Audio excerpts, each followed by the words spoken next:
Throughout the ages, architects and engineers have designed and built the great structures that have made our world and withstood the test of time. Hi, I'm Ed Asner.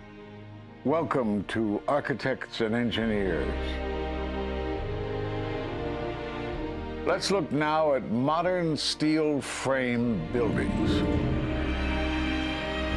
This is the Empire State Building, a marvel of modern architecture. It was built to last. Architects and engineers of today use computers to design and engineer buildings that will endure the forces of nature, such as earthquakes, fires, and hurricanes. This modern skyscraper was also built to last.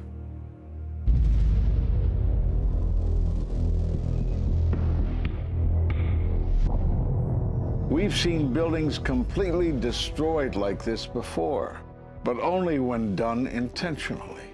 Danny Jowenko is the expert on this in Europe. What did he say? Dit is controlled demolition. Zeker weten. Zeker weten. Er is nagesprongen. Dit is in opdracht gebeurd. Dit heeft een team gedaan van experts. Let's compare. Explosives are used to demolish buildings like this in just seconds. Okay, so it's a controlled demolition. What's the problem with that? Well, it happened on the afternoon of 9/11 at the World Trade Center. Let's just think about this. Controlled demolitions cannot be engineered and rigged in a day. It takes months. And therefore, this event must have been planned in advance. You hear that? Keep your eye on that building. It'll be coming down. The building is about to blow up. Move it back. We are walking back. There's a building about to blow up. Did they actually use the word brought down, and who was it that was telling you this? The fire department, and they did use the word, we're going to have to bring it down. And these people heard explosions. We heard this sound that sounded like a clap of thunder. It looked like there was a shock wave ripping through the building, and the windows all busted out. About a second later, the bottom floor caves out. The building followed after that. He takes his hand off, and you hear 3, 2, 1, and it was boom, boom, boom, boom, boom. And these reporters recognized it as a controlled demolition. And I turned in time to see what looked like a skyscraper implosion. It looked like it had been done by a demolition crew. The whole thing just collapsing down on itself. For the third time today, it's reminiscent of those pictures we've all seen too much on television before, when a building was deliberately destroyed by well-placed dynamite to knock it down. It was almost as if it were a planned implosion. It just pancaked. So what's the problem if this was a planned demolition? Well, we are told by government agencies that this building came down as a result of normal office fires. The National Institute of Standards and Technology produced their final report in 2008. World Trade Center 7 collapsed because of fires fueled by office furnishings. It did not collapse from explosives or from fuel oil fires. But what do you think brought down the building? And what caught my eye is more than 1,300 architects and engineers examine the evidence about Building 7's collapse and disagree with the official report issued by the National Institute of Standards and Technology. I certainly am much more open-minded about it than I was, and it is because of the involvement of the 9/11 families and all these engineers and architects. You are about to hear from architect of 23 years, Richard Gage, AIA, member of the American Institute of Architects and founder of Architects and Engineers for 9/11 Truth. Now there are more than 1,500 architects and engineers who say that it could not have been brought down by office fires. They are backed by 9/11 family members who are calling for an independent, unbiased investigation. I'm Richard Gage. Fires have never before caused the collapse of any skyscraper. even though there are numerous examples of much hotter, larger, and longer-lasting fires in these buildings. And in the case of Building 7, the fire that NIST said started the collapse had actually burned out over an hour before. It could not have caused the collapse, as NIST claims.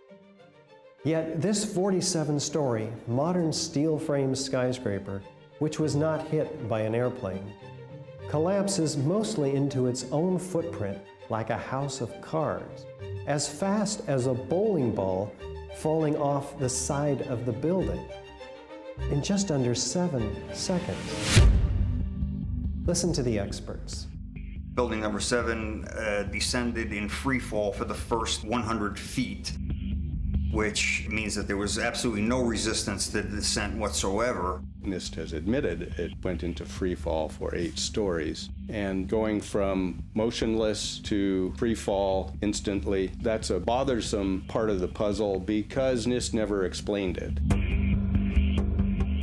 We've got a building that came down in its own footprint, so all of the columns really needed to be severed at the same time in order for that structure to fall the way that we saw. The symmetry is the smoking gun.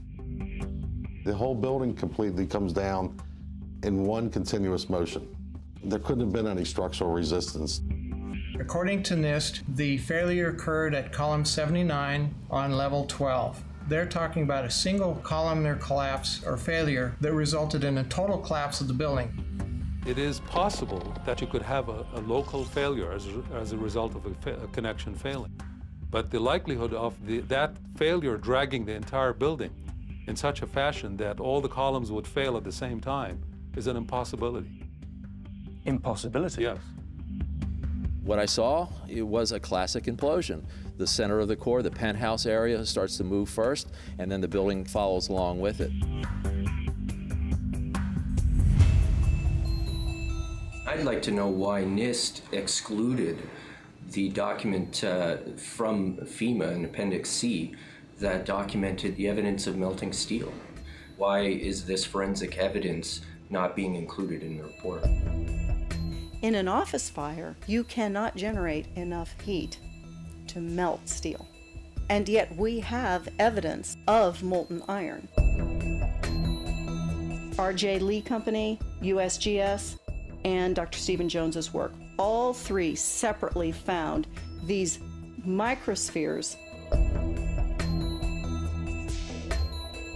In the dust, we found what we characterize as unreacted thermitic material in the shape of some very tiny red-gray chips, which have different properties, and in the reaction they produce molten iron, which is the prime indication of a thermitic reaction. And such a reaction can be used to destroy steel structures.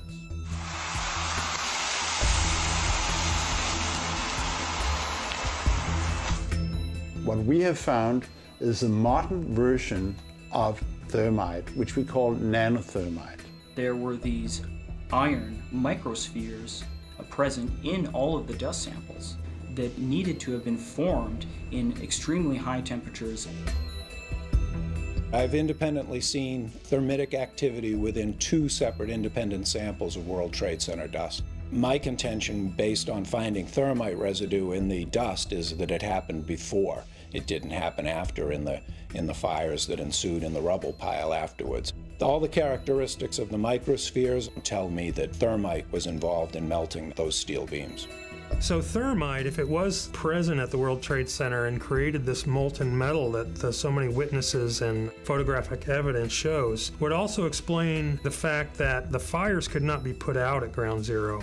The only thing that is consistent with all of the evidence that we have that could cause such a thing is the use of thermite to cut through the steel.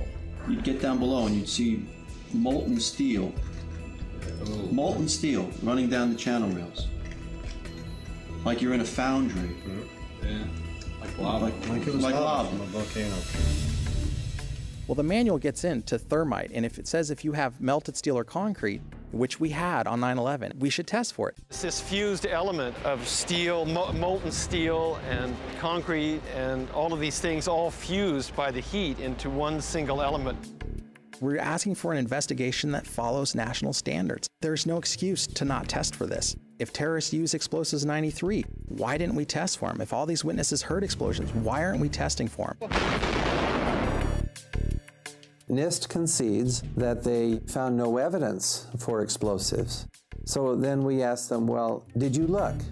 And they said, no, we did not look for explosives or residues of explosives. So the preconceived notion of NIST is that there's no evidence for explosives, and so there's no point in looking. That is the most unscientific thing that you can possibly think of, not to look because you don't expect to find evidence, and in fact the evidence is overwhelming. They state these conclusions for which there's virtually no evidence, and then they ignore conclusions that can be drawn from the evidence. The Freedom of Information Act request to NIST was denied with the claim that releasing this data might jeopardize public safety. How could it possibly jeopardize public safety? The destruction of evidence was a criminal act in itself. It was already being carted away and destroyed when the FEMA investigators got there about a month after September 11th. You can't do science when you are deprived of the evidence and when your hypothesis is the least valid instead of the most likely. When the most likely hypothesis in the case of Building 7 wasn't even mentioned. This is not science. The scientific forensic evidence, ignored by NIST, but carefully reviewed by teams of technical professionals, corroborates the hypothesis of explosive controlled demolition. We've traveled to 21 foreign countries and 32 American cities, bringing this evidence to the attention of the public. And we're backed by 9/11 family members and other concerned citizens who are calling for an independent, unbiased investigation.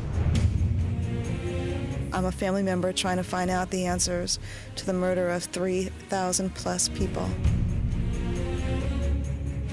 The bottom line is that it needs to be investigated properly. Please look at architects and engineers. People all around the world, scientists all around the world are questioning this. And there's some deep, deep explaining to do. It took some kind of consciousness raising on my part before I was willing to look at the possibilities. And really, you need to go where the evidence leads. As an engineer, and I have 3 degrees in engineering, I signed that petition for architects and engineers for 9/11 Truth some time ago because the American people absolutely need the truth of 9/11. Look at the evidence. In fact, I'll say this very categorically.